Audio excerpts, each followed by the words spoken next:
La matematică le dau bătăi de cap atât copiilor cât și părinților. În plus, metoda învechită de predare din școli și dificultatea materiei îi fac pe unii elevi să urască matematica încă din primii ani de studiu.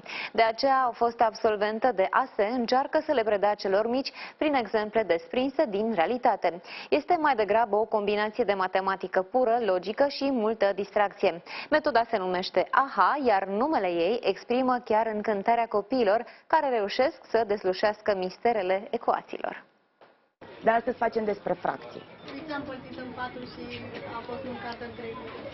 Dar hai să ne gândim la alte lucruri unde am putea să-l vedem sau să auzim de 3 pe 4. Și vă spun așa, hai să ne gândim la muzică. Știe cineva muzică? Aha! Un parc plin de soare, un grup de copii curioși, imaginația lăsată să zboare și câteva obiecte banale. De atât are nevoie o fost absolventă de ASE, în continuare pasionată de matematică, pentru a-i convinge pe cei mici că noțiunile matematice au rost în viața de zi cu zi. 3 mere împărțite în mod egal la 5 copii. 3 felii din fiecare măr și am împărțit, deci nu vă trebuie matematică. E mult mai ușor. De ce zici că e mai ușor?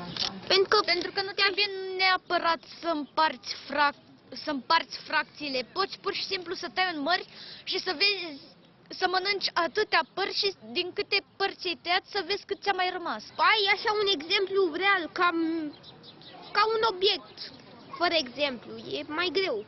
Metoda de predare se numește AHA și este potrivită pentru copiii care vor să-și antreneze gândirea și creativitatea. Fără să se abată de la programa școlară, cei mici sunt pregătiți prin joc și joacă pentru olimpiade și concursuri școlare.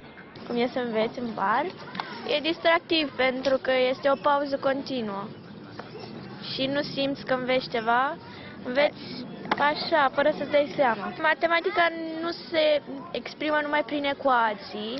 De exemplu, o floare se dezvoltă și este foarte simetrică și respectă și matematica lui Fibonacci, adică 1, 1, 2, 3, 5, 8, 13 și 21.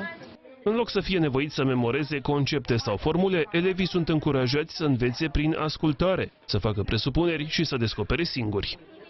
Metoda vizuală care se folosește în predare, da? Metoda vizuală care se folosește în predare este foarte eficientă. Mă ajută pe mine să traduc ceea ce învață la școală într-un limbaj pe care ei să-l înțeleagă și să-l vadă. Le dezvolt dorința de a înțelege, de a aplica, de a simplifica și de a se folosi ca și instrument în viața reală de tot ceea ce învață. Și pentru mine e așa o încântare să aud că rezultatele lor, performanța la școală a crescut și au note bune.